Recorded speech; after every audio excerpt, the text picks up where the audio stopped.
Hello everyone, it's been a while. I think more than 2 weeks since my last post and really busy season.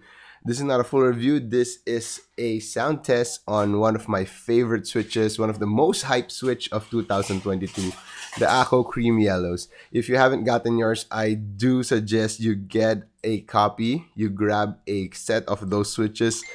It's simply so good. All right. So enjoy the sound test. Merry Christmas, and do stay tuned. We have a lot of keyboard reviews coming up for 2023. In the lineup, we have the Akko 007 polycarbonate, really exciting keyboard, the Mons Geek M1, very hyped keyboard, and the EPO Maker EK68.